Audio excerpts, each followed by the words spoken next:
trucs pour distribuer aux gars, s'il veut distribuer aux On gars. va commencer. Donc, je vais donner la parole à Manu. Elle va nous faire un cours très sympathique. Je voudrais dire un petit mot de 2 minutes. Je voudrais vous raconter une petite anecdote que j'ai vécue ce Shabbat. C'est pas vraiment une anecdote, c'est un petit cours de Torah, enfin un petit Dvar Torah qui dure 2 minutes très sympathique.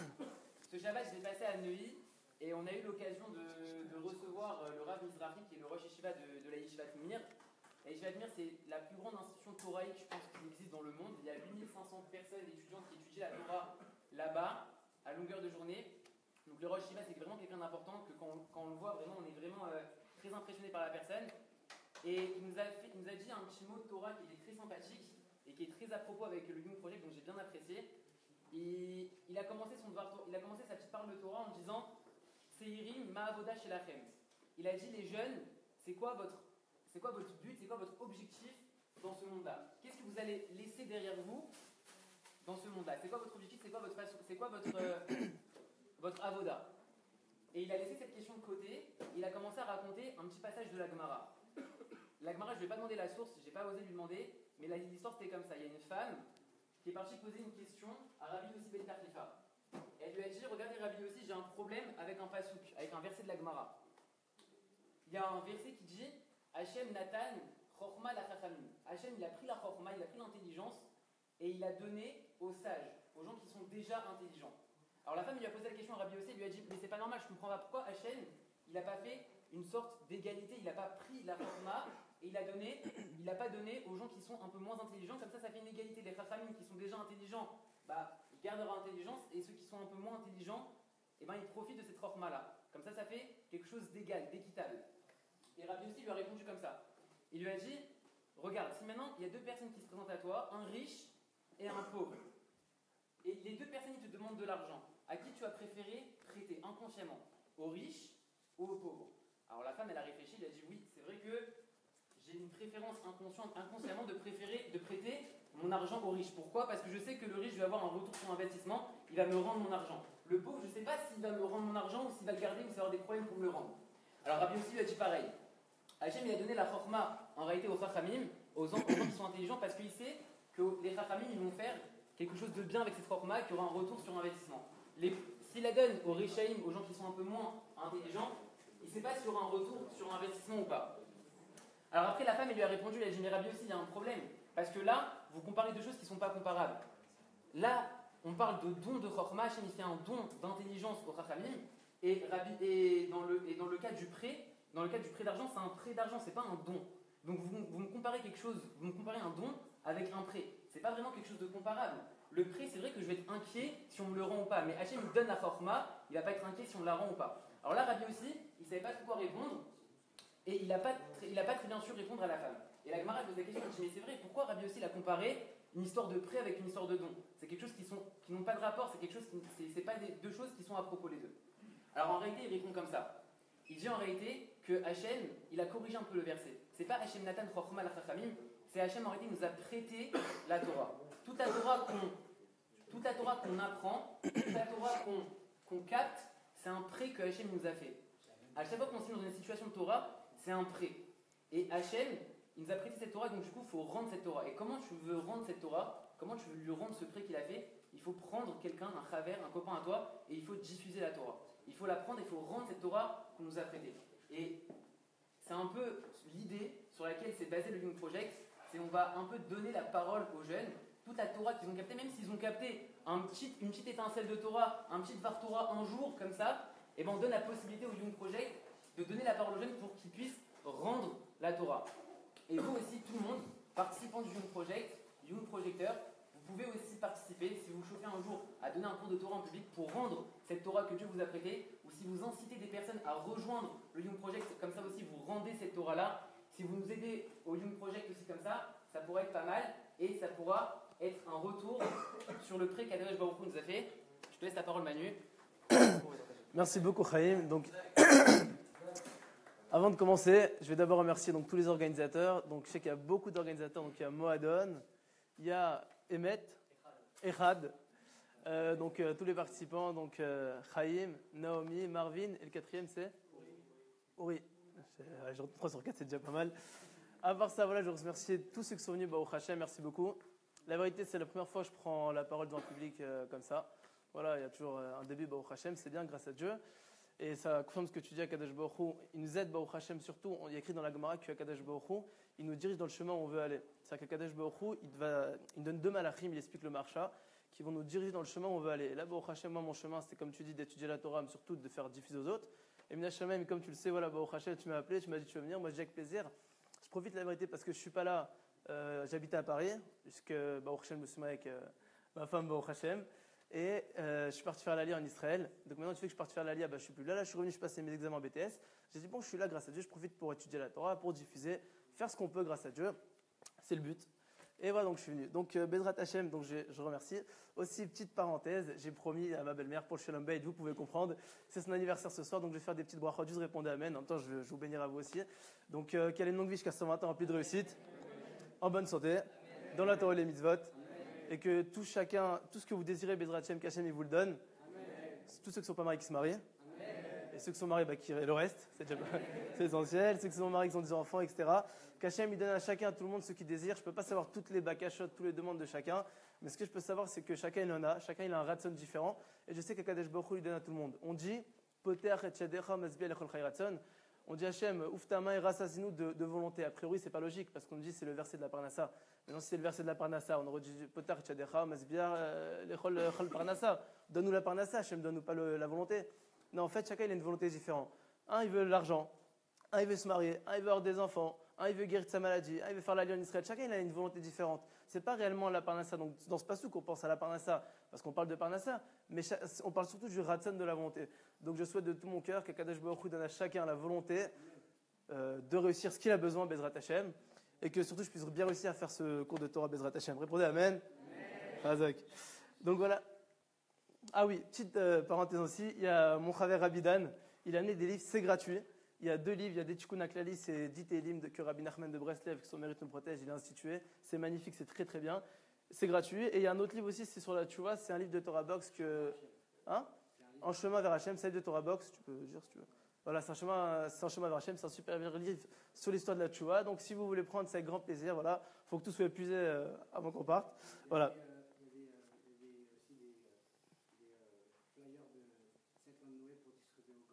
Voilà, c'est une grande mitzvah. Je sais que le Rabbi de Lubavitch, il a beaucoup insisté sur lequel il faut diffuser les Sheva mitzvot Bnei Noach, les 7 lois noachides. Il a dit que si on diffuserait maintenant ces 7 mitzvot Bnei Noach, qui se comportaient beaucoup mieux avec nous, et il y aurait limite la Géola, Bezrat Hashem. Donc voilà, je commence. Donc ce cours, j'ai choisi le thème de la Simcha. Pourquoi? Parce que la Simcha, ça nous parle à tous. Il n'y a pas une personne qui réfléchit, qui est honnête avec soi-même, qui dit que j'ai pas besoin d'être Bessimcha. C'est une mitzvah qu'on peut faire toute l'année, à tel point que Rabbi Nachman de Breslev il a dit que cette mitzvah-là, elle est extrêmement importante. Tout le monde connaît le proverbe, c'est une grande mitzvah d'être Bessimcha, toujours. Et justement, il a aussi précisé que la Simcha, c'est extrêmement important, à tel point qu'il a rajouté, qu'il a dit dans le Sefer Amidot, qu'une personne qui est joyeuse toute sa vie et qui fait le maximum pour rester joyeuse, surtout quand c'est difficile, et qu'il a surtout une tendance à être triste, parce qu'il y a des personnes qui ont tendance à être joyeux, il y a des personnes qui ont tendance à être un peu moins joyeux, c'est plus difficile pour eux d'être joyeux. Il dit si une personne comme ça, elle essaie de se battre et de faire le maximum pour travailler sur sa joie, alors Kadosh Baruch Hu, il fera en sorte qu'il réussira. Il n'a pas précisé dans quoi, donc on conclut de là dans tout. Chaque chose qu'il fera, il réussira, on va développer le débat. Donc en fait, il y a 4 questions, il m'a dit de faire un cours un peu interactif, on va dire ça comme ça. Il y a 4 questions, donc j'espère qu'on aura le temps, Bezrat Hashem. J'ai commencé à 20... Dis-moi plus ou moins les horaires. Donc il y a 4 questions très très simples. Première question, on dit dans la Torah, dans la paracha Kitavo plus précisément, qu'une personne qui sert Dieu, mais qui n'est pas heureux dans sa vodat Hashem, ça veut dire qu'il fait la Torah, il fait les mitzvot, il fait tout, il met les téfilines le matin, il fait Shabbat, la fille elle est tsniout, juste comme les halachot elle demande, jusqu'au par terre, tout ce que vous voulez. Donc ils font la vodat Hashem concrètement, il faut les mitzvot, mais qui n'est pas heureux, on dit qu'il reçoit 98 malédictions dans la tête. Alors a priori on se pose une question, on dit attends c'est un peu exagéré, à Kadosh Baruch Hu, pourquoi 98 malédictions? Il n'a pas tué, il n'a pas violé, il n'a pas fait du mal à quelqu'un. Pourquoi? En plus, ça ne concerne que lui-même, a priori. Donc, c'est quoi le problème? Deuxième question, donc pourquoi c'est si important aux yeux d'Akadosh Baruch Hu d'être Bessimcha? Parce qu'Akadosh Baruch Hu il a décidé qu'une personne qui sert Dieu mais qui n'est pas heureux, il reçoit toutes ces malédictions. A priori, c'est bizarre. Donc, pourquoi aux yeux d'Akadosh Baruch Hu c'est si important? Troisième question. Maintenant, on va parler du cours et on va raconter des histoires et beaucoup de motivation, de hitraskout, de renforcement sur la Simcha. Mais imaginez qu'une personne il apprend l'importance de la Simcha. mais qu'il a une grosse épreuve, ou quand on va parler, on va développer dans la suite, il y a deux choses, je fais une petite parenthèse, je le développe maintenant, qui s'appelle Yemé Hava, Yemé Sina. Tout le monde connaît ça, c'est un concept de Rav Wolbe, je vais expliquer. Yemé Hava, c'est les beaux jours. Il y a des jours, vous savez, on se lève le matin, on est bien, il fait beau, tout est beau, on aime tout le monde nous aime, tout est bien, c'est parfait.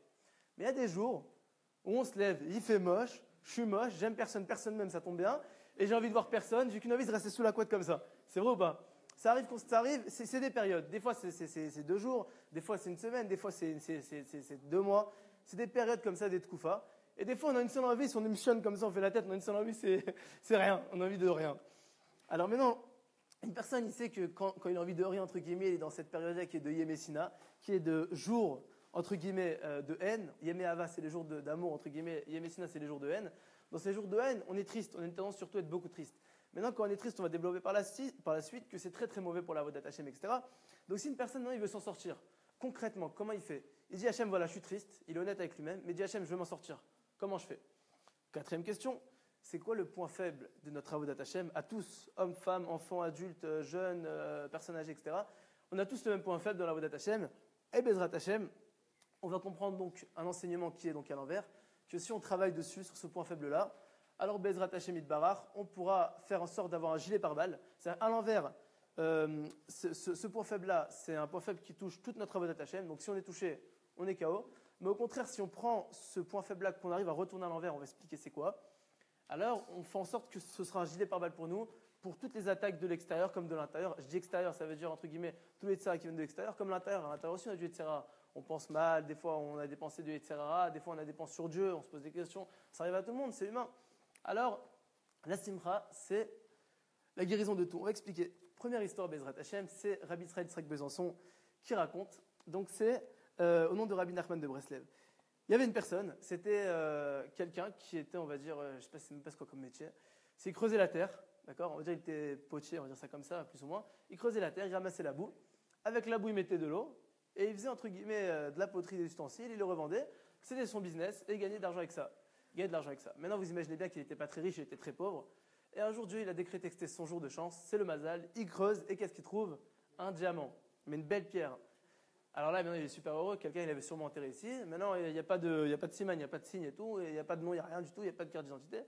C'est à qui ça, moi? Donc, il le prend pour lui. Donc, qu'est-ce qu'il fait maintenant? Il ne connaît pas maintenant. Il est potier. Il ne sait pas c'est quoi un diamant. Il ne connaît pas la valeur. Qu'est-ce qu'on fait quand on veut savoir la valeur de quelque chose? On va chez le spécialiste. Donc, il va chez le diamantaire de l'époque. Bonjour, monsieur. Comment ça va et tout? Et lui dit, j'aimerais savoir la valeur de ce diamant. Et là, le diamantaire, il voit la pierre, une grosse pierre et tout. Et il lui dit, sache, ce diamant, il vaut tellement cher que personne dans ce pays-là pourra l'acheter. Donc il dit, moi, je te donne un conseil. La reine d'Angleterre, c'était déjà à l'époque, c'était 200 ans, elle adore les bijoux. Va en Angleterre et tu vas le revendre. Elle va te donner ton prix, ce que tu as besoin. Et toi, tu vas être riche. Il dit, ok, c'est super, sauf qu'il y a un problème maintenant. Parce que lui, il habite maintenant en Ukraine. Maintenant, aujourd'hui, on prend un avion, c'est 3-4 heures pour aller en Angleterre. Bon, Ukraine, c'est un peu plus loin, mais on va dire 4-5 heures, on va dire. Maintenant, à l'époque, il fallait prendre le chameau, la calèche, je ne sais pas c'était quoi leur moyen de locomotion, il fallait prendre le cheval, aller jusqu'au port, et au port, il fallait prendre le bateau pendant des semaines, voire des mois. Parce que des fois, il ne faisait pas en direct, il faisait une escale en Normandie, après en Suède, après il fait le tour du monde, il repasse par le dernier truc. Donc en vrai, il faisait un gros tour, donc c'était parfois long. Alors il se dit, comment déjà je vais le faire, et surtout comment je vais financer ça, parce qu'il était pauvre. Alors il dit à Kadesh Baruch Hu, quand toi tu nous ouvres une porte, il faut la saisir. Et il dit, je vais la saisir. Et là, il part. Il vend tous ses biens, tout ce qu'il a, donc il n'avait pas beaucoup de choses. Et il prend le bus de l'époque et la calèche. Et là, il arrive au port. Maintenant, il a fait l'Eishtadlut, il a fait l'effort. Quand il arrive au port maintenant, il se dit, bon, qu'est-ce que je fais? Et là, il voit un gros bateau, un vrai paquebot de l'époque. Il va voir le capitaine, il lui dit, bonjour monsieur. Il commence à parler avec lui, il tape à discuter. Et il lui dit, voilà, la vérité, j'ai entendu que vous allez... Donc il commence à parler avec lui, il lui dit, vous allez où? Il lui dit, bah nous, on va en Angleterre. Il dit, bah c'est super, moi j'ai besoin d'aller là-bas. Alors il dit, il n'y a pas de problème. Il dit, sauf que le billet, il est très cher. Il dit, alors je vous explique. Moi, en fait, je suis quelqu'un qui était potier, il explique l'histoire. Et le capitaine, il n'écoute pas trop, parce qu'en général, on est quelqu'un qui n'est pas vraiment haut dans la société. En général, on ne se fait pas trop estimer. Mais là, il lui sort le diamant, il a parlé business. Il lui a montré le diamant, il a dit, c'est bon, il n'y a pas de problème. Maintenant, il n'a même pas expliqué concrètement qui il est et ce qu'il veut. Et l'autre, il avait une idée derrière la tête, on va l'expliquer. Il lui dit, il n'y a pas de problème, monte dans le bateau. Il lui passe une suite en cabine. Et il part. Sur la route. Donc maintenant, c'est la vedette, tout le monde le voit, c'est la personne qui a le gros diamant et tout. Et un jour, il se pose en face à face avec sa femme, ce diamant, et il se pose maintenant avec le diamant, il s'assoit, il mange. Sauf que il s'endort, vous savez, quand on mange, on a un petit coup de barre, on est crevé. Donc il arrive, il mange, et là il est fatigué, il commence à poser la tête, et il s'endort. Mais le vrai sommeil profond, vous savez que même quand on nous crie dans l'oreille, on ne se réveille pas. Et là, qu'est-ce qui se passe? Il y a le serveur, il vient pour débarrasser les tables. Et qu'est-ce qu'il fait maintenant? Il n'y avait pas la poubelle à l'époque. Qu'est-ce qu'il fait? Il jette la nappe par-dessus bord, c'est la poubelle. Donc il va, il jette la nappe, et il jette tout. Maintenant, il y avait dans l'assiette d'en face, il y avait le diamant. Donc il jette la nappe à la poubelle. L'autre, il se réveille, et il voit, il n'y a plus la nappe, plus d'assiette, plus rien. Il comprend ce qui est arrivé. Et là, regardez la situation. Cette situation, c'est une histoire qui est arrivée, mais qui nous concerne à chacun dans chaque situation. Il se dit, j'ai deux choix. Soit, je vais le voir, et je lui dis, voilà, c'est vrai, j'avais un diamant, je comptais le vendre et te payer avec ça. Et entre guillemets, il va me dire, bah attends, t'as plus de diamant, donc t'as plus d'argent, donc comment tu vas me rembourser? Il va me faire esclave en tant que marin, je vais devoir ramer des années pour pouvoir le rembourser, c'est pas une solution. Soit je fais semblant qu'il n'y a rien, et je fais semblant que tout va bien. Lui, dans tous les cas, il va rien voir, il va voir que du feu. Pourquoi? Parce que, entre guillemets, il m'a donné la suite gratuite. Je vais aller en Angleterre, je vais travailler, essayer de me refaire une situation, je repars chez moi, et c'est pas grave, parce que Rabbi Nachman de Breslev, il faut tout recommencer à zéro. Et là, il arrive, il dit, je vais choisir la deuxième, ou sinon, maintenant, je fais quoi? Donc la deuxième solution, donc il dit, première solution, on reprend. Première solution, si je vais le voir, je vais finir esclave. Deuxième solution, je prends sur moi, je fais semblant que tout va bien, et je me referai une nouvelle solution, on verra bien, Bezrat Hashem. Et il fait semblant que tout va bien. Maintenant, c'est difficile, parce que quand il nous arrive une épreuve comme ça, qu'on perd une aussi grosse fortune, on est mal. Il dit à Kol Letova, il dit Hashem, tout est pour le bien, je ferme les yeux. Le navire, il se rapproche donc de l'Angleterre, il se rapproche du port royal, et quand il commence à arriver, un petit peu avant, il vient le voir le capitaine, il lui dit, tu sais, on va arriver dans un jour en Angleterre, et moi, j'aimerais te demander un petit service. Tu sais, je t'ai fait rentrer gratuit dans la cabine, je t'ai pas fait payer et tout. Maintenant, moi, j'ai un service à te demander. Ce service, il est comme ça. C'est que moi, je suis très très riche. Tu imagines bien que j'ai un paquebot comme ça, donc j'ai plein de richesses. Mais j'ai aussi une grande quantité qui est énorme de blé. Maintenant, si moi, je vais vouloir le revendre en tant que capitaine, ils vont me dire, ok, t'es capitaine, t'as un bateau, t'es riche, mais t'es pas aussi riche pour posséder une aussi grosse quantité. Donc, ils vont penser que je l'ai volé de la réserve royale de la reine d'Angleterre. Non seulement, ils vont me mettre en prison. De deux, je vais perdre mon boulot de capitaine. En plus, ça, je vais tout perdre. Il lui dit, tandis que toi, tu es quelqu'un de riche, parce qu'il a cru que c'était quelqu'un de riche. Il lui dit, tu vas vendre le diamant, donc tu vas avoir de l'argent, donc ils vont croire que tu l'as acheté, et ça va passer crème, on va dire ça comme ça va passer bien. Il lui dit, il n'y a pas de problème. Ils arrivent, quelques heures avant, qu'est-ce qui se passe? La bracha, le capitaine crise cardiaque, il meurt. Maintenant, il lui a fait l'acte de vente du stock de blé. Et là, il arrive à port, il arrive donc au port et tout, et qu'est-ce qu'il fait première chose? Il arrive au port, il va voir la quantité de blé. Il voit que la quantité, elle est immense. Rabbi Nachman de Breslev finit cette histoire. Il dit, regardez, c'est le moussard de notre vie. Alors là, il faut que je le lise dans les mots. C'est incroyable, Baruch Hashem. Il dit, le diamant ne lui appartenait pas. La preuve, c'est qu'il l'a perdu. Le blé lui appartenait. La preuve, c'est qu'il l'a gardé. Et qu'est-ce qui lui a permis d'atteindre son but? C'est qu'il s'est encouragé et s'est renforcé. Et il précise que le blé, on aurait pu croire que le diamant il valait plus que le blé. Il dit non. Le blé, la réserve de stock de blé, elle valait beaucoup plus que justement le diamant. Donc il te dit, il a perdu, entre guillemets, 1000. Et ça, c'est des situations qui nous arrivent souvent dans la vie. Parfois, on se fait par exemple virer d'un travail, on va parler de ce sujet-là. On se fait virer d'un travail et on pense, entre guillemets, que tout est perdu. Mais non, à Kadosh Baruch Hu, si on remercie Hachem pour ça, donc entre guillemets, on se met dans les mains de Dieu. On dit Hachem, je comprends rien, je suis en plein milieu du film, je ne sais pas ce qui se passe, mais je sais que les films, quoi qu'il arrive, ça finit bien. Donc quoi qu'il arrive, Hachem, ce que tu fais, c'est parfait, ça va finir bien. Il se met entre les mains de Dieu et Hachem, il lui a retourné la situation Letova. Comme il dit Rabbi Nachman de Breslev, que ce mérite nous protège. Ça veut dire, Hachem, il a la possibilité de pouvoir tout renverser pour le bien. Quand tu sais c'est qui l'acteur, pas l'acteur, mais celui qui fait les scénaristes, le scénario, le créateur du film, on va dire ça comme ça, alors tu sais qu'il a la possibilité de pouvoir tout changer à sa possibilité. Il a la possibilité de pouvoir tout changer comme il le veut. Maintenant, nous, si on connaît la personne, donc on peut tout faire. Il faut juste se laisser entre ses mains. Ça, c'était la deuxième histoire. La première histoire. Deuxième histoire, c'est une très belle histoire que j'ai adorée. C'est un copain à moi, il s'appelle Ethan Benesti qui l'a raconté. Il y avait un des Rabbi Chabad, je ne sais pas exactement lequel, on va dire peut-être l'Admor Azaken, ça remonte, en tout cas c'est une vieille histoire. Il y avait un des rabbis, donc je précise, il y a une mitzvah, il y a deux mitzvot. Il y a une mitzvah pendant les trois fêtes, donc Shavuot, Pessah et Sukkot. Shavuot, Sukkot, Pessah, de monter donc les Shalosh Regalim, d'aller au Kotel, au Beth Amikdash à l'époque. Et il y a une autre mitzvah, c'est d'aller voir son Rav. Maintenant, il n'y a plus le Beth Amikdash il y a 200 ans, donc c'est dit, je vais faire la deuxième mitzvah d'aller voir mon Rav. Et là, en partant sur la route, il s'embrouille avec sa famille, je ne sais pas exactement c'est quoi l'histoire, il ne m'a pas précisé, mais il s'embrouille avec sa famille, il est très très triste. Et quand il arrive, il part, il se dit, Hachem, je fais attention au câble, Hachem, c'est vrai que je suis triste, mais voilà, je vais aller voir mon Rav, et mon Rav, entre guillemets, il va me remonter le moral, il va me redonner la simcha, ça va être bien. Et là, il arrive à voir son Rav, et quand il arrive voir le Rav, il lui dit, retourne tout de suite chez toi. Donc l'autre, il se dit, attends, il y a un problème. Il dit, Rav, vous êtes sûr et tout? Il dit, oui, retourne tout de suite chez toi. Maintenant, il y a une mitzvah d'écouter ce que nous dit le Rav. Donc, entre guillemets, il se dit, bon, j'exécute. Mais là, il avait le moral à zéro. Il se dit, attends, je suis parti de chez moi, j'étais très triste. Je me suis dit, bon, il y aura un mal pour un bien, c'est que je vais me remonter le moral chez le Rav. Et dès que j'arrive chez le Rav, il me dit, rentre chez moi. Il se dit, c'est quoi cette histoire? Après, une personne, il aurait pété un câble, il aurait été très triste. Lui, il était vraiment triste. Et quand il sort, ses copains, ils l'ont vu, ils lui ont dit, écoute, on va pas te laisser comme ça. On va faire ce qu'on appelle un Fabrengen. Fabrengen, c'est quoi? C'est une réunion entre des juifs. On se pose, on fait les chaïm, on souhaite une longue vie. On boit un peu d'alcool pour se motiver. Parce que l'alcool, c'est pas se bourrer pour être mort. Je parle pas de ça. Faire un petit peu d'alcool pour se motiver. Pourquoi? Parce que l'alcool, c'est comparé aux juifs. Enfin, le juif, plutôt, il est comparé à l'alcool. Pourquoi? Parce que l'alcool, même si on le met au frigo, même au congélateur, on peut le laisser des heures, il ne deviendra jamais dur. Il restera toujours liquide. Un juif doit être pareil. Dans n'importe quelle situation, il doit être fort. C'est Rav Katan, je crois que j'avais entendu cette explication. Il doit être fort, il doit être razak. Et il ne doit jamais, quoi qu'il arrive, congeler. Il doit toujours être chaud. Maintenant, il souhaite les chaïm et commence à chanter, à être besimcha. Et il commence à oublier petit à petit l'histoire. Et bien, au Hachem, ce qui se passe, c'est quoi? Donc, il se met besimcha, il chante, il danse, il est heureux, ils font des dvar Torah, il oublie tout. Et là, le rabbi sort. Il lui dit, mais qu'est-ce que tu fais là? Je t'avais dit de partir. Il lui dit, c'est vrai. Mais quand je suis sorti, il lui explique l'histoire. Il lui dit, quand je suis sorti, j'ai eu mes copains ils m'ont vu avec le moral à zéro. Ils ont dit, c'est pas possible qu'on te laisse comme ça se fait pas. Il y a une mitzvah de Vavtalar Kamocha, d'aimer son prochain comme soi-même. Donc ils m'ont remonté le moral. Il dit, bah sache que c'est magnifique ce qu'ils ont fait, ils ont très bien fait de faire ça. Il dit, pourquoi? Il dit, quand tu es rentré et que tu m'as vu, il dit, tu crois que j'avais que ça à faire, entre guillemets, de te dire rentre chez toi, tu as fait des kilomètres, j'avais pas que ça à faire. Et il dit, mais quand je t'ai vu, j'ai vu qu'il y avait l'ange de la mort qui tourne au-dessus de toi. Il dit, je sais pas ce qui s'est passé avant, mais entre guillemets, je sais que tu allais partir. Il dit, donc moi je lui ai de la peine, moi je t'aime. Il lui dit, t'es comme mon fils. C'est qu'un élève, c'est comme un fils. Donc il lui dit, j'ai voulu que tu rentres chez toi, pour que tu dises au revoir à ta famille, que tu pars au moins en ayant vu ta famille au moins un dernier moment. Mais il lui dit, mais là, je sais pas ce qui s'est passé. Et c'est sûrement bisrout, par le mérite de la simcha que tu as éprouvé, comme tu as été joyeux et tu as dit Hachem, bien que je suis triste, et je suis doublement triste, parce qu'il a été triste une fois avec sa famille, une deuxième fois triste parce qu'il s'est entre guillemets pris un vent par le Rav, qui lui a dit rentre chez lui, et il dit Hachem, je me mets entre tes mains. Akadosh Baruch Hu, il a annulé le décret de mort, et il est resté en vie, Baruch Hachem. On va de cette histoire-là, que ça sauve la vie, la simcha. Troisième histoire. Un copain à moi, il s'appelle Eliyahu Shikli, il m'a raconté une très très belle histoire. Et dans cette histoire-là, il m'a sorti une belle morale. Il m'a dit comme ça, dans la vie, on peut voir, il y a beaucoup de tzadikim. Maintenant, Akadosh Baruch Hu, on sait qu'il fait que chaque chose qui existe dans ce monde-là, ça a une fonction. Il n'y a rien qui est par hasard.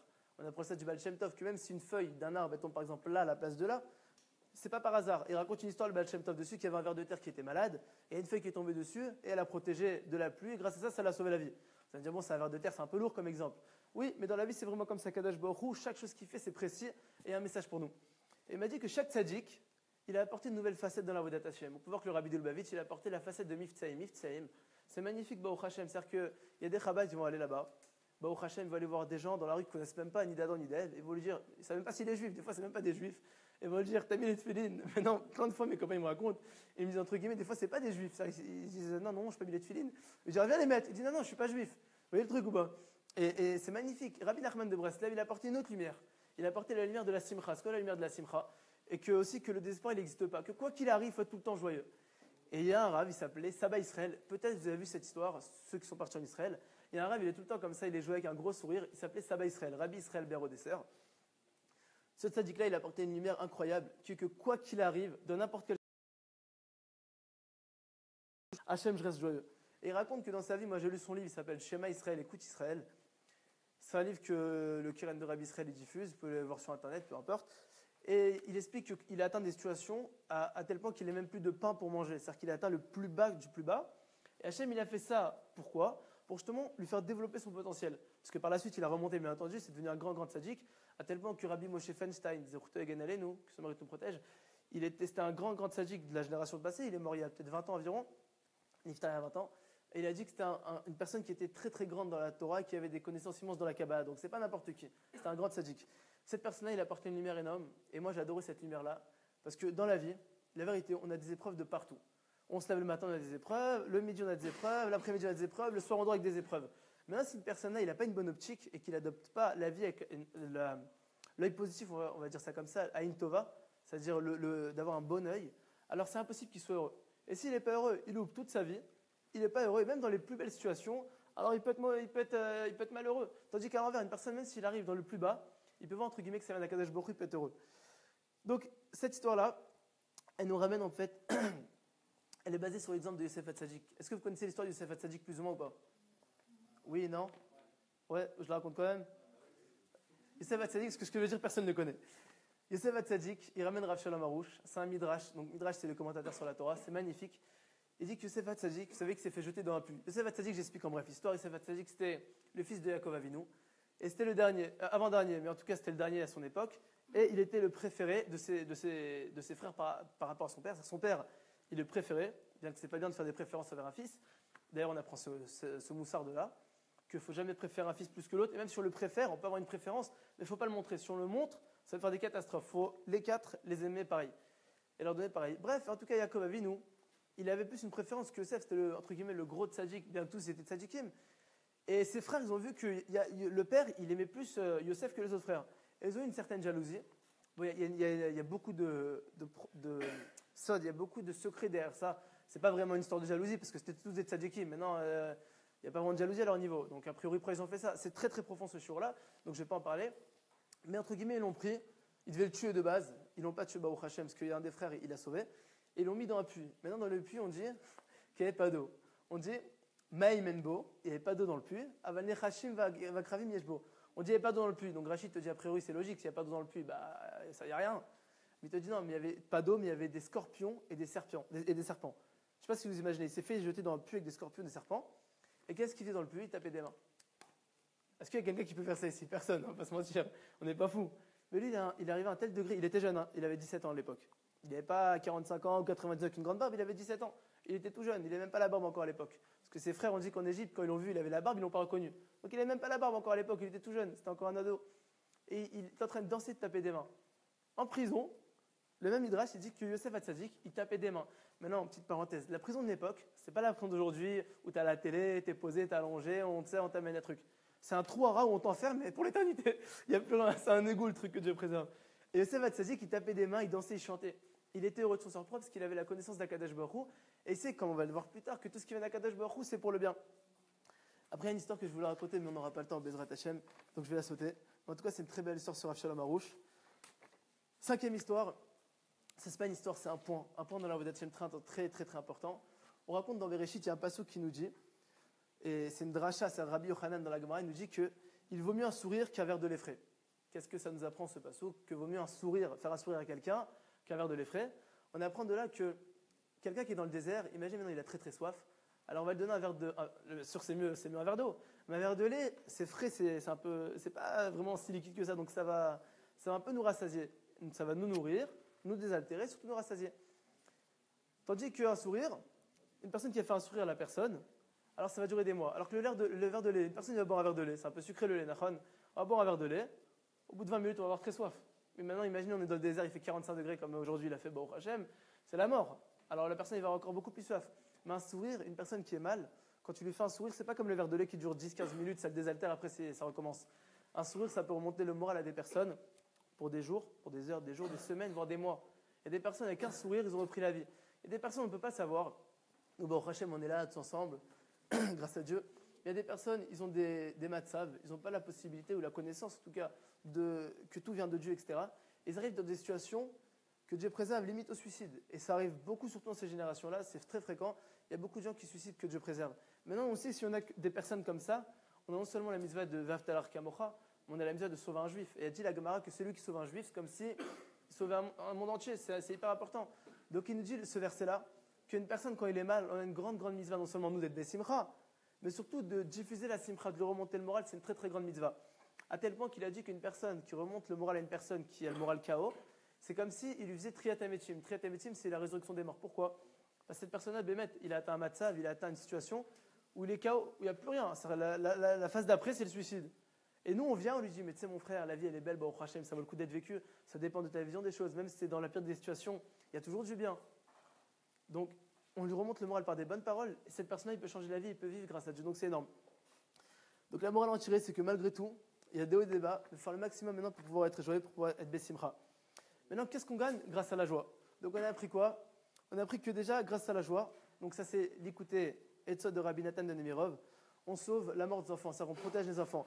Donc une personne, il vient, demain il vous pose la question, il dit est-ce que tu as une très bonne ségoula pour protéger mes enfants? Vous lui dites oui, soit toi Bessimcha, Akadosh Baruch Hu va envoyer une aide divine pour tes enfants, ça va protéger tes enfants de la mort que Dieu préserve. Donc aussi d'autres choses. Ça peut revigorer une personne et lui redonner l'envie de vivre, parce qu'il y a des personnes, comme on l'a dit, qui sont KO, comme on l'a vu tout de suite, Et que Bémet, quand on vient et qu'on leur remet la simcha, on leur dit mon frère, courage, renforce-toi, Khazak, un petit sourire, on va mettre sortir, on va se balader, on va faire, je sais pas, même du motocross, est-ce que tu veux? Chacun, bon, les filles, pas le motocross, est-ce que vous voulez? Mais vous le mettez à simcha, vous mettez une bonne musique, on va dire les moyens. Mais en tout cas, ce qui se passe, c'est quoi? C'est que vous lui remettez la joie de vivre, cette personne-là, il a envie de vivre, vous lui avez sauvé la vie, Kipchuto. On a la protection divine.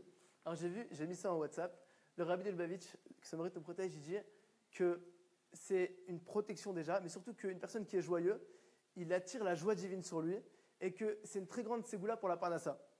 Il dit que ça, et c'est très très beau, j'adore l'exemple, moi je réfléchis dessus, je dis pourquoi, quel rapport entre la simcha et la parnassa?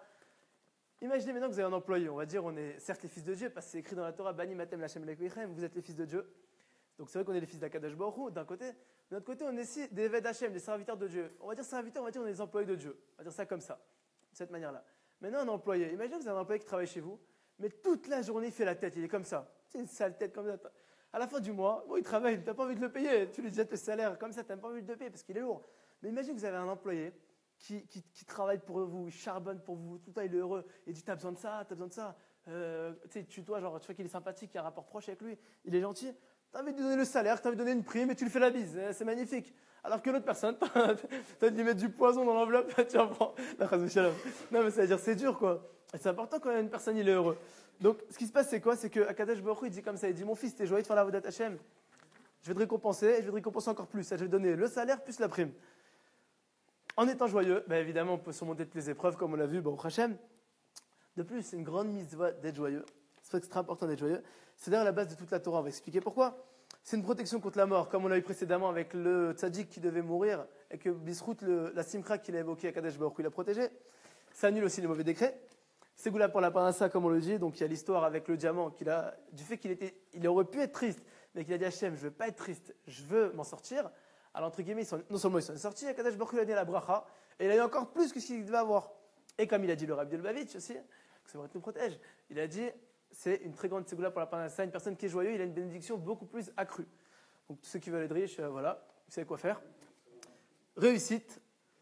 Aussi, c'est en plus, c'est un petit, pour ceux qui comptent à l'habitant d'Israël, Bezrat Hashem, il dit grâce à la Gdusha d'Eretz Israël, on mérite de supprimer la colère et la tristesse. Or la colère et la tristesse qui nous rend triste, voilà, c'est la première chose qui nous rend triste. Aussi maintenant, grâce aux danses et au battement des mains, on a aussi des jugements. Donc, petite précision, on n'est pas des tzadikim, on espère le devenir, Bezrat Hashem, mais en tout cas dans la bonne voie, grâce à Dieu, si on est là, grâce à Dieu, on est dans la très bonne voie même. Mais on a fait parfois des petites erreurs, ça peut arriver. Alors maintenant, les erreurs parfois, donc quand on fait tchouva, c'est pardonné Baruch Hashem, parce que le Rambam il dit tchouva mechapiret alkol averot, alors là tchouva ça pardonne toute l'averot. Mais parfois il reste des petites averot sur lesquelles on n'a pas fait tchouva, on est censé recevoir. Parce que imaginez une personne, il va chez Carrefour, il prend un caddie, il ouvre un paquet de bonbons, il mange un bonbon. Ça, des personnes un peu blata comme ça, il repose le paquet.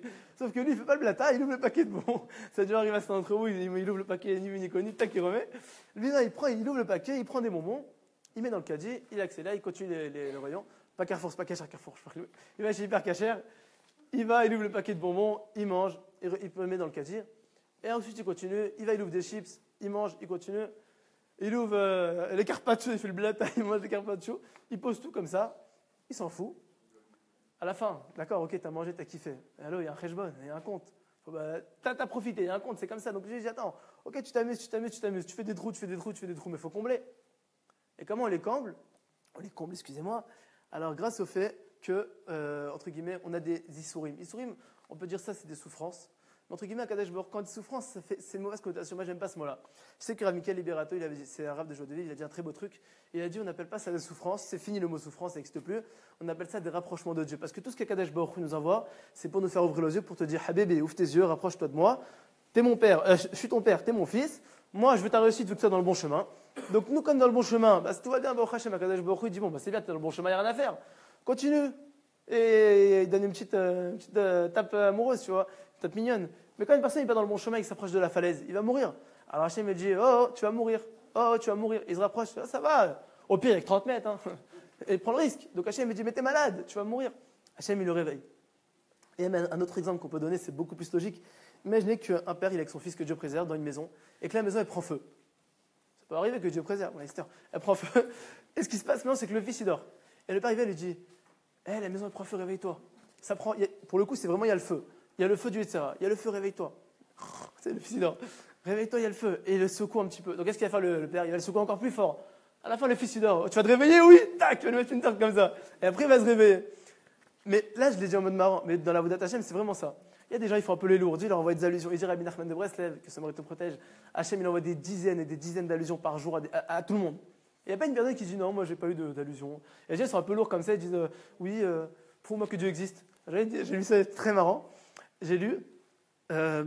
C'était quoi la blague? Attendez 2 secondes, très très très marrant. Entre guillemets, il disait tu veux te rapprocher de Dieu, parle-lui, tu veux voir que Dieu existe vraiment, envoie un texto pendant que tu conduis. Genre, entre guillemets, c'est la mort, genre. Ça m'a fait hyper rire parce que Bémet, c'est comme ça. Envoyer un texto en scooter avec une main, les voitures elles passent comme ça, vous voyez vraiment Kadosh Baruch Hu. Et Dieu, entre guillemets, nous sauve à chaque fois. Et les gens, certaines personnes, ils se remettent, Baruch Hashem, ils font, tu vois. Il y en a, ils font un petit peu les lourds, ils attendent de prendre une grosse claque, après ils disent, bon, c'est vrai. Là, c'est ma vie qui est passée, Kadosh Baruch Hu m'a sauvé la vie, par reconnaissance, je fais tchouva. Et c'est ce qui se passe grâce à Dieu, c'est pour ça que Baruch Hashem, je suis très très content, grâce à Dieu, la salle elle est remplie. Pour le coup, je ne connais pas tout le monde, donc je vous le redis encore, merci beaucoup d'être venu grâce à Dieu. C'est pas fini. et justement, là, on va finir maintenant, on va répondre aux quelques questions. Donc, la simcha, ça amène tout, ça amène la parnassa, la santé. J'ai oublié de vous préciser, ça je ne l'ai pas vu dans un livre, j'étais sur Internet et trouvé tout à l'heure. Les Français, donc des non-juifs, c'est incroyable. Ils te disent que la santé, c'est une ségoula pour la simcha. Bon, je l'ai un peu bien arrangé, mais ils te disent que quand une personne il est joyeux, déjà son organisme il a envie de se battre. Quand une personne il est malade et qu'il est en train de nous quitter, qu'est-ce qu'on dit? Bats-toi. Bats-toi, qu'est-ce qu'il va se battre? Il va se taper lui-même. Mais non, il va pas se taper lui-même. Bats-toi, ça veut dire quoi? Renforce-toi, sois fort, sois chazak. Pourquoi? Parce que tu vas t'en sortir. Si tu abandonnes, si tu fais yéhouch, si tu fais l'abandon, tu dis Hachem, j'en peux plus, ça m'a saoulé cette vie. Alors l'organisme, il n'a plus envie de se battre. Et quand il n'a plus envie de se battre, que je préserve, la personne elle part. Donc une personne, quand il est joyeux, c'est aussi une ségoula pour la santé. De plus, une personne qui est constamment joyeuse, il ne veut pas recevoir de maladie. Il dit Dieu, je suis bien, laisse-moi comme ça, je n'ai pas besoin de maladie. Donc entre guillemets, son organisme, il va être puissant. Maintenant, on va répondre aux quelques questions. On avait posé la première question, on avait dit quoi? Une personne qui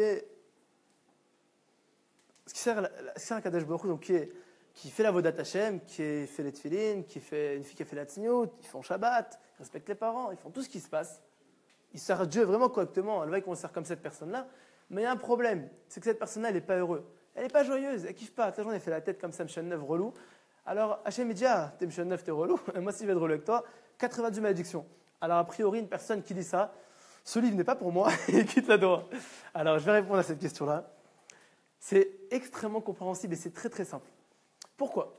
Quand une personne il fait la Torah et les mitzvot, et surtout quand il fait bien la Torah et les mitzvot, donc inconsciemment on le voit comme une personne, on se dit c'est un religieux. Quand on dit c'est un religieux, qu'est-ce qu'on se dit? Bon, c'est un peu un exemple, parce que nous on veut aussi être religieux. C'est parfois difficile pour nous, mais on veut aussi se rapprocher de Dieu, on veut aussi être religieux. C'est vrai ou pas? Alors, inconsciemment, on va le voir comme un exemple. C'est pour ça que quand une personne, un religieux va faire une bêtise, un non-religieux va faire la même, on va dire ah là c'est religieux. Genre, il y en a, il va faire l'accent. Pourquoi? Parce que le religieux nous met la mauvaise conscience.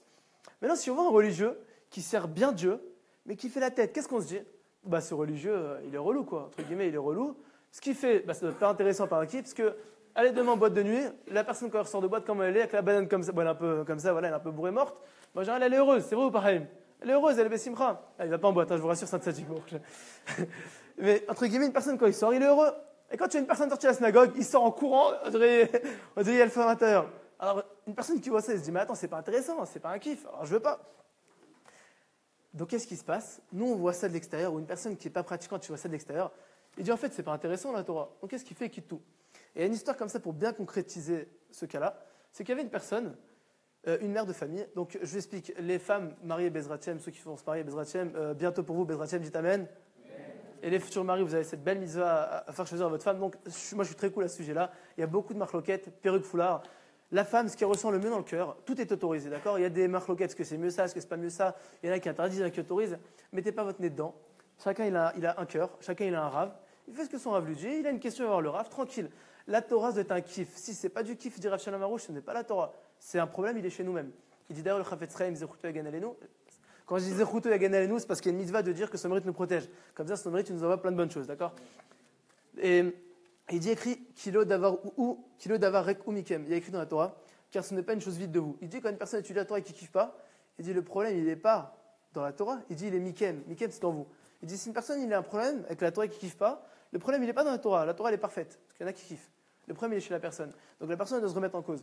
Maintenant, cette personne-là, une femme qui avait pris, au Hachem, elle a fait tchouva, elle a pris l'habitude de se couvrir la tête. De couvrir la tête un peu en détente, deux doigts, voilà, tranquille. Bon, c'est déjà très bien, au Hachem. Et cette femme-là, elle est arrivée, quand elle allait chercher ses enfants à l'école, et quand elle allait chercher ses enfants à l'école, qu'est-ce qu'elle faisait? Alors on sait que là, la Kha nous dit qu'une femme doit se couvrir la tête à l'extérieur. À l'intérieur, elle n'a pas l'obligation, bien que le Zohar il dit que c'est magnifique, c'est une très grande chose, et qu'elle protège son mari, qu'elle lui envoie la parnassa, elle protège ses enfants, c'est magnifique pour le chinour, c'est magnifique pour tout en fait. Mais c'est pas une obligation. Si une fille elle veut être détente, elle va se mettre une femme elle veut être détente, elle veut se mettre en cheveux nus tranquillement avec son mari, ça plaît à son mari veut, il n'y a pas de problème. Maintenant, cette femme-là, dès qu'elle allait chercher ses enfants à l'école, elle est rentrée à la maison, et qu'est-ce qu'elle faisait première chose à l'entrée? Elle a enlevé son foulard, je vais un peu exagérer pour qu'on comprenne, mais c'était entre guillemets ça. Elle prenait le foulard, elle le jetait comme ça. Maintenant, l'enfant, il faut savoir, les gens ils croient que les enfants ils sont bêtes. Les enfants, c'est des éponges. Ils voient tout ce qui se passe. Et le meilleur moyen, je donne le meilleur conseil, c'est ce que j'ai appris à l'Yeshiva Baruch Hashem, pour pouvoir éduquer ses enfants, c'est Dougma Ishit. Dougma Ishit, ça veut dire quoi? L'exemple personnel. Tu ne peux pas enseigner à quelqu'un quelque chose et faire l'inverse. Quelqu'un il dit c'est une grande mitzvah d'être météphine et il l'aimait pas, tu vas dire mais tu te fous de moi quoi? Parce que tu ne peux pas convaincre quelque chose si tu n'es pas convaincu. C'est Rabbi disait ça. Donc quand tu es convaincu, tu touches la personne. Si tu ne touches pas la personne, c'est que tu n'es pas convaincu de cette chose-là. Et là, cette femme-là, qu'est-ce qu'elle faisait? Elle enlevait le foulard. Elle le posait comme ça. Alors, qu'est-ce qu'ils faisaient, ces enfants? Une fois, deux fois, trois fois, 2, 3 mois, 4 mois, des années. Ils ont pompé cette situation-là, ils l'ont assimilé dans eux. Ils ont dit quoi? Ils ont dit, attendez, ma mère, elle rentre chez elle. Ils ont fait comme ça, un raisonnement très simple. Ma mère, elle rentre chez elle, qu'est-ce qu'elle fait première chose? Au lieu d'embrasser la mezouza, d'être joyeuse, tchic-tchac, elle enlève son foulard. Donc, sous-entendu que c'est relou de se couvrir la tête, c'est un poids. Un poids, c'est pas un kiff. Moi, j'ai pas envie de ça.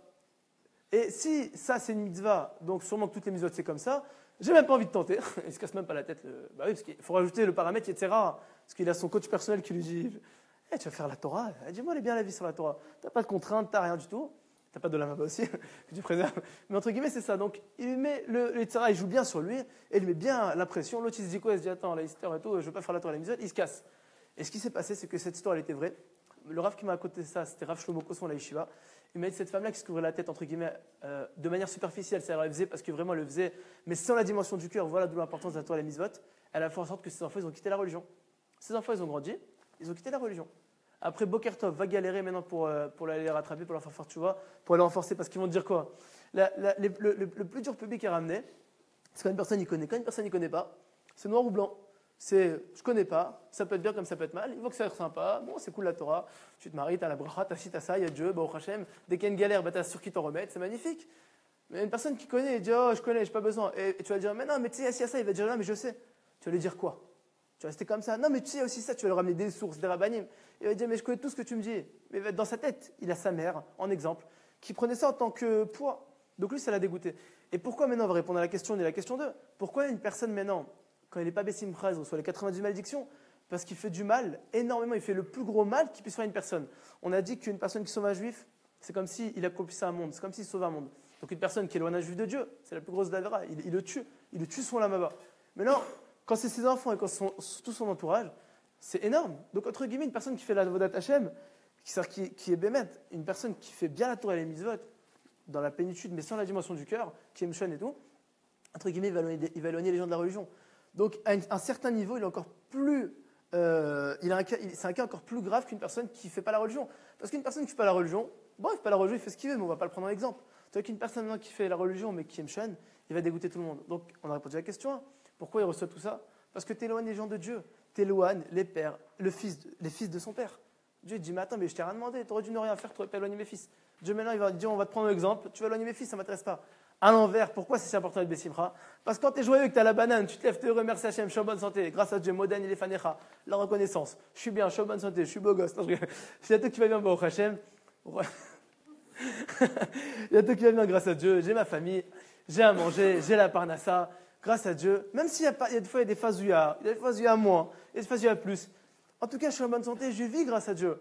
Et petite parenthèse, quand je suis venu, j'ai pris la route avec un Uber. Il s'appelait Shérif, c'était un Kabyle, un musulman. On parlait tout. Et maintenant, c'est une grande misère de parler de Dieu, de leur force dans la Emouna. Maintenant, grâce à Dieu, le travail il est déjà pratiquement fait. Ils parlent de Dieu, ils sont même extrémistes parfois. Sauf que lui, il était Kabyle, il était un peu cool. Donc je lui fais, il fait comment t'appelles? Il me fait Shérif. Je fais Al-Aziz. Il fait Al-Aziz, il commence à rigoler. Oui, il a kiffé. Après, moi, je faisais Tikkun HaKlali, donc je faisais Télim. Il me fait, tu lis quoi? Je fais, je lis la Torah. Je fais, c'est les psaumes. Ça passe bien.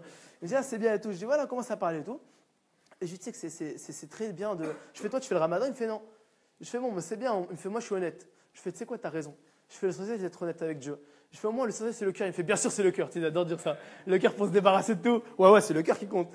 c'est pas le cœur, c'est l'accomplissement qui compte. C'est le cœur qui compte. Je dis ouais, c'est vrai, c'est le cœur qui compte. Parce qu'en vrai, dans la Gemara et dans le Zohar, c'est écrit Rachaman Ali Babae. Akadosh Baruch Hu, ce qui veut, c'est notre cœur. Ça veut dire quoi notre cœur? Dieu veut la dimension du cœur à ce niveau-là. Mais s'il n'y a pas d'accomplissement, bon, c'est à moitié bien. Mais après, il commence à me parler et Bémet, il touchait de la vérité et ça rejoignait le sujet.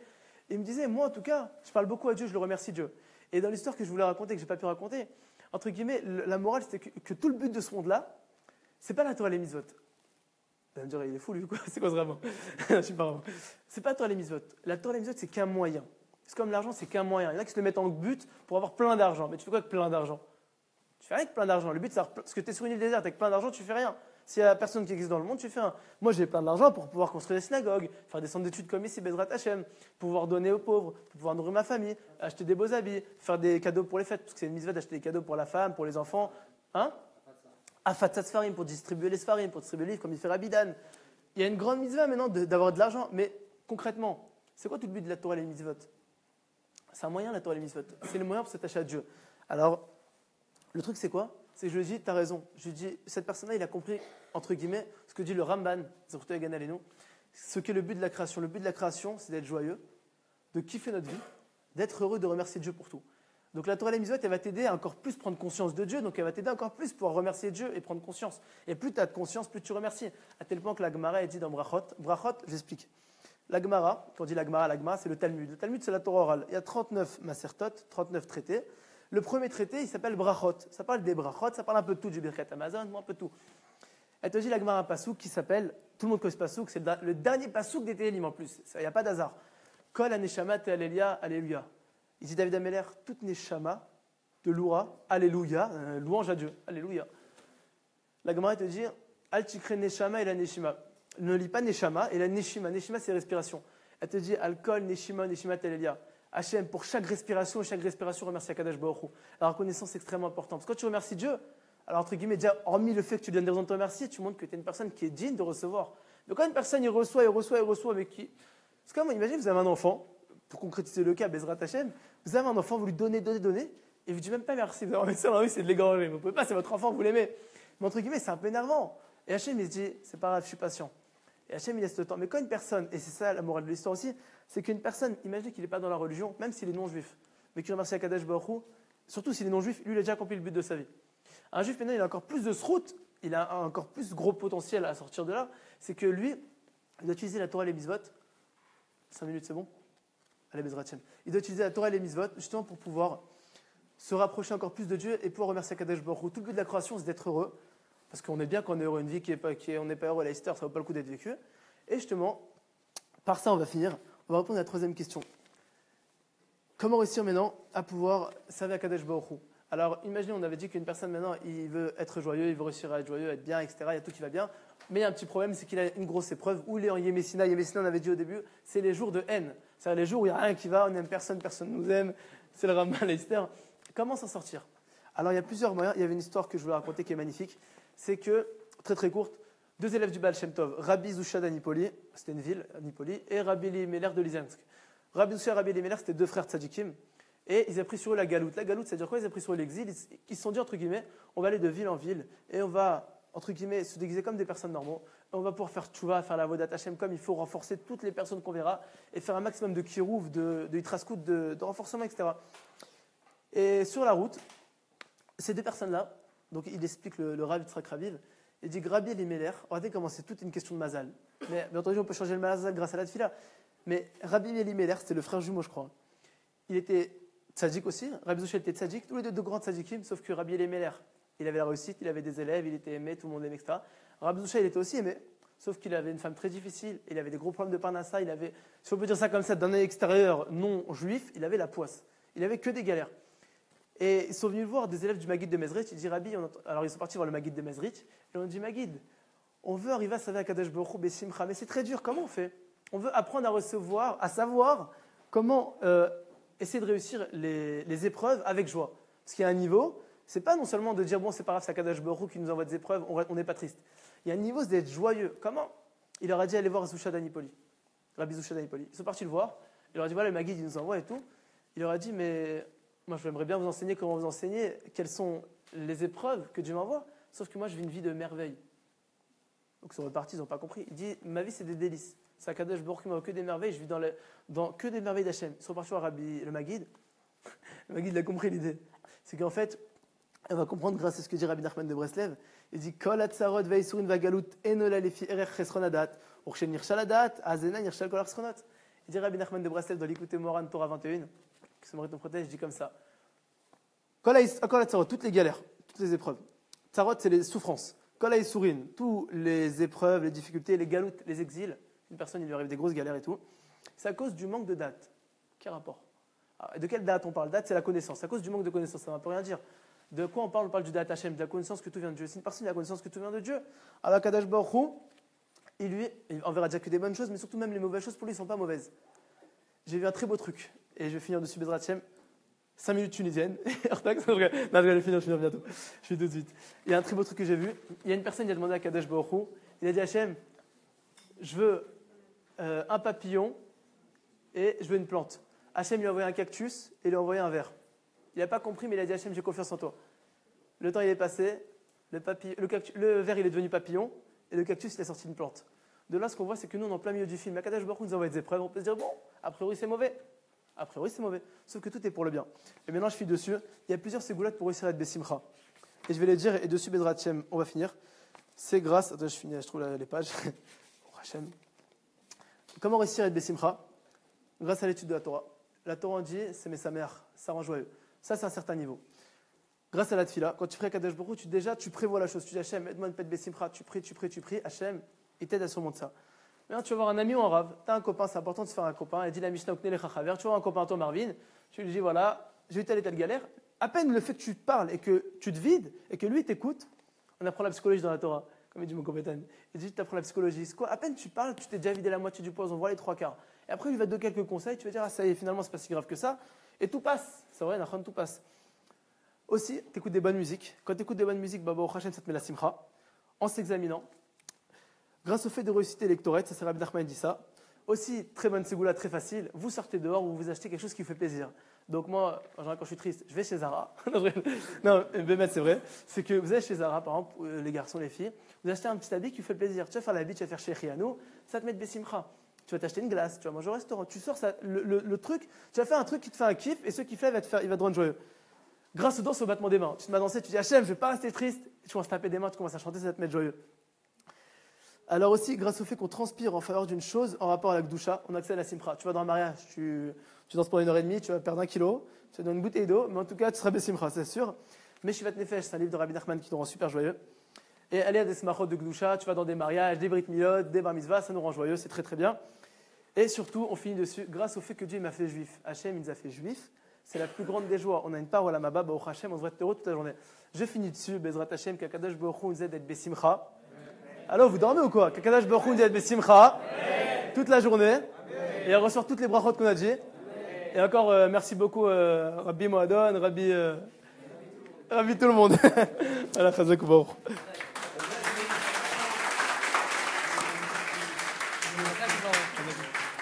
Bon, Khazak, merci beaucoup pour ce cours fait avec beaucoup de simcha justement.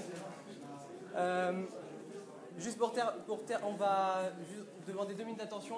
Après une intervention de Kevin de la SDT, Service de diffusion de la Torah, pendant 2 minutes, on va faire très rapidement mincha avant que le Zman passe. D'ailleurs, je ne sais pas s'il est passé. Ensuite, on fera un petit buffet et tous ceux qui sont à fond dans le Young Project, qui vont venir nous aider avec Naomi pour voter pour nous. Parce qu'on peut avoir une belle subvention de 10 000 euros pour faire des buffets encore plus gros. Et comme l'a dit Chaim, ce n'est pas des sushis qu'il y aura là-bas, ce sera des entrecôtes. Donc voilà, ceux qui pourront nous aider après. Kevin, juste 2 minutes d'attention pour Kevin, s'il vous plaît. Merci beaucoup. Merci beaucoup.